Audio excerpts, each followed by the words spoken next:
Assalamualaikum warahmatullahi wabarakatuh. Perkenalkan, nama saya Tiara Khairunisa, NPM 21510210113, Prodi Perbankan Syariah, kelas C, Fakultas Ekonomi dan Bisnis Islam. Jadi di sini saya akan mengumpulkan tugas video dari mata kuliah praktik pengamalan ibadah dengan dosen pengampu Ibu Nurlaili. Di sini saya akan menyampaikan sedikit ceramah. Bismillahirrahmanirrahim. Alhamdulillahirrabbilalamin wa bihi nasta'in wa ala umuri bin wadin. Assalatu wassalamu ala asrafil anbiya'i wal mursalin wa ala alihi washabihi ajmain, amma ba'du. Yang pertama-tama, marilah kita panjatkan rasa puja dan syukur kita kepada Subhanahu wa ta'ala yang telah memberikan hidayah setelah inayahnya sehingga saya dapat membuat video ini. Salam serta salam tidak lupa tercurahkan pada junjungan kita Nabi pembimbing umat, Nabi pemberi syafaat, Nabi Agung Muhammad sallallahu alaihi wasallam, yang kelak nanti kita akan mendapatkan syafaatnya, amin. Jadi saya akan menyampaikan sedikit ceramah dengan judul Ciri-ciri Orang Munafik. Allah telah membagi manusia menjadi 3 golongan. Yang pertama adalah golongan orang-orang yang beriman, atau disebut juga dengan mukminin. Yang kedua adalah golongan orang-orang yang ingkar, atau disebut juga dengan kafirin. Yang ketiga adalah golongan orang-orang yang munafik, atau disebut juga dengan munafikin.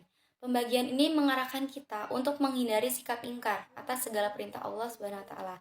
Jangan sampai kita tergolong dalam orang kafir, ataupun sikap iman dan takwa kita hanya di mulut saja. Kita mengakui sebagai umat Islam, tapi kita tidak menjalankan perintah Allah. Kita mendekati larangannya. Itu sama saja kita termasuk dalam orang-orang yang munafik atau orang-orang yang ingkar. Allah telah dalam hadis Rasulullah SAW diriwayatkan oleh Imam Al-Bukhari yang berbunyi, Ayyatal munafiki thalathun, idza hadatsa kadzaba, wa idza ada akhalafa, wa idza u'tumina khana. Yang artinya, tanda-tanda orang munafik itu ada 3. Yang pertama, jika ia berbicara ia berdusta. Yang kedua, ketika ia berjanji ia mengingkari. Dan yang ketiga, ketika dia diberi amanat ia berkhianat.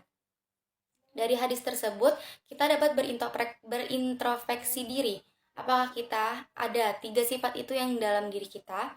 Apakah saat kita berbicara kita suka berdusta, ataupun saat kita berjanji kepada seseorang kita mengingkarinya, ataupun saat kita diberi amanat atau diberi kepercayaan kita berkhianat.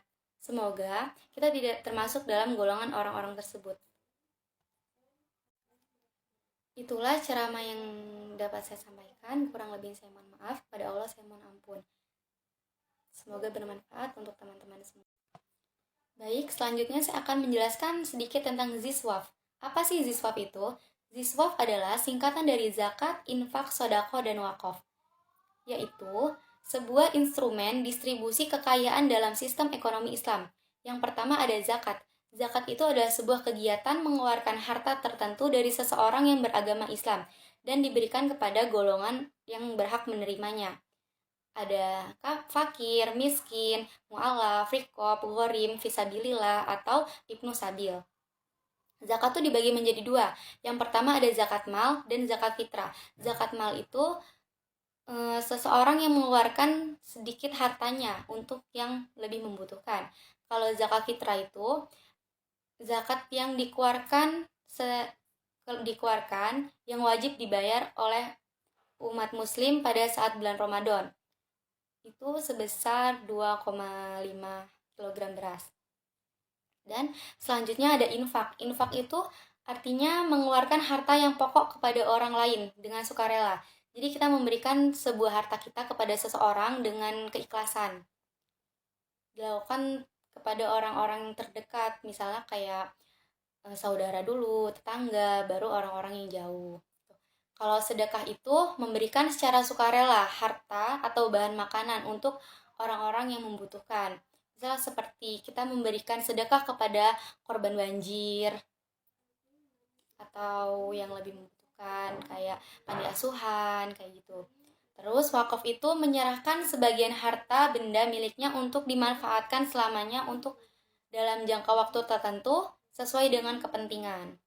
Baiklah, itu sedikit yang dapat saya sampaikan. Kurang lebihnya saya mohon maaf, kepada Allah saya mohon ampun.